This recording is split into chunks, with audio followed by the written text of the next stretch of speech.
far away, there was a princess named Zelda. And Zelda's parents told her that all she had to do was marry a handsome prince, and she was going to live happily ever after. So Zelda waited for her prince, and she waited and waited, and she was getting older. She said, I'm getting tired of waiting for this prince. Heck, I'm going to go out and find him. So she got on her horse, and she got her sword, she put on her traveling clothes, and she went out in the kingdom looking for that prince. And she looked high and low. She hadn't found him yet, though. One day, she was going through a dark, spooky forest, and she met an old woman. And the old woman told her a story about a handsome prince who was being kept prisoner by a magician. Now, Zelda was scared of the evil magician, but she wanted to win this prince. So the old lady told her, look, I have a bag of magic beans. If this evil magician tries to get you, you throw down one of these beans. Okay, Zelda said. So she galloped off on her horse, and she went to the castle. And she looked in the courtyard, and there was the prince. So she came galloping, and she flung him on the back of her saddle, and she took off down the road.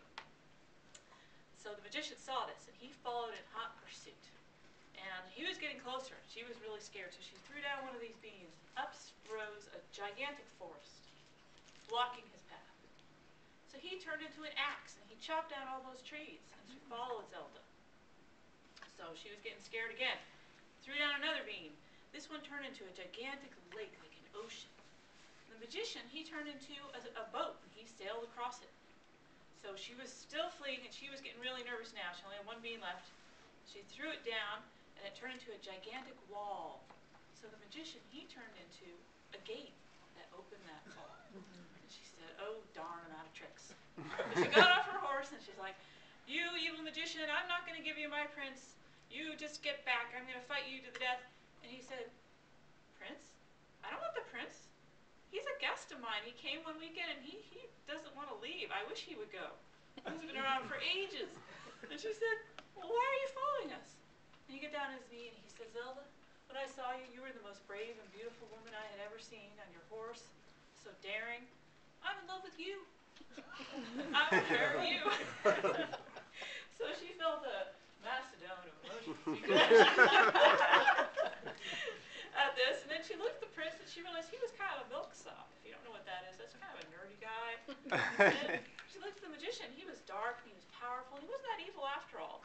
And so they ended up getting married and living happily ever after. Thank you. So what is the moral to this story? The moral of the story is you can't just sit around waiting for your heart's desire to come to you. You have to go out like Zelda, and you have to find it. And you have to face your fears, because they're going to follow you, just like that magician did. You can't, keep running around and making excuses. And what were those magic beans? That was a hill of beans. Those are all those excuses that you come up with, so you won't do them. And, we all have these things we come up with so we don't have to face something that we're scared of. So my real life story is I was scared to death of public speaking. So how many of us were scared to death of public speaking?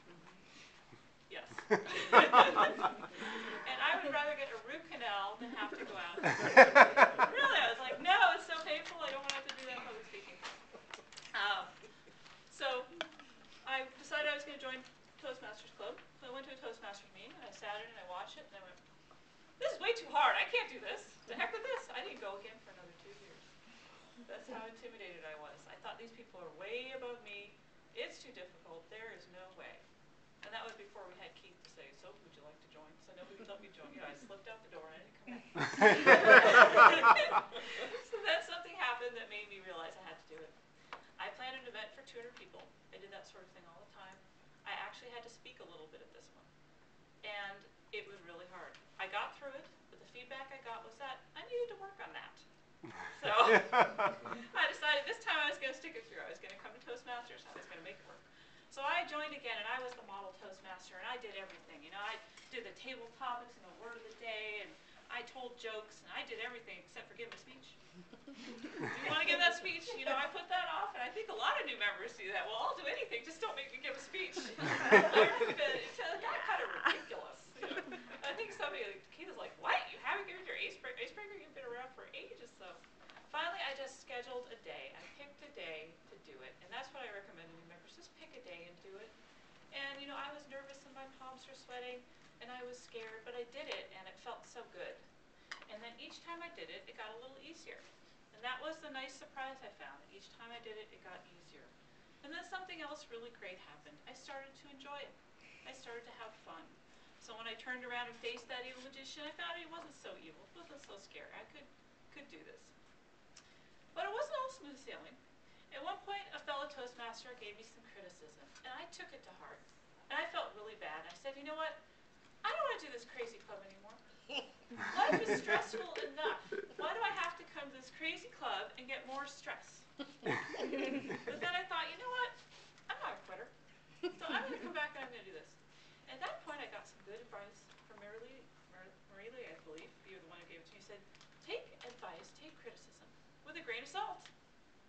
Because some people are going to tell you to move around the room more, some people are going to tell you to move around the room less. Some people are going to tell you to talk too fast, some people are going to tell you to talk slower. So, you know, all these different things, and what you need to do is look at the commonalities. So rather than take every piece of criticism to heart, I looked for the common themes in my evaluation. And that's what's valuable, is when you say the same things come up and up again, then you know. Then you learn your strengths and weaknesses. And you don't take it so personally. You don't take it with a grain of salt. I mean, you do take it with a grain of salt. You don't take it so personally. Another thing that helped me was when Keith Patterson said, consider this your personal laboratory.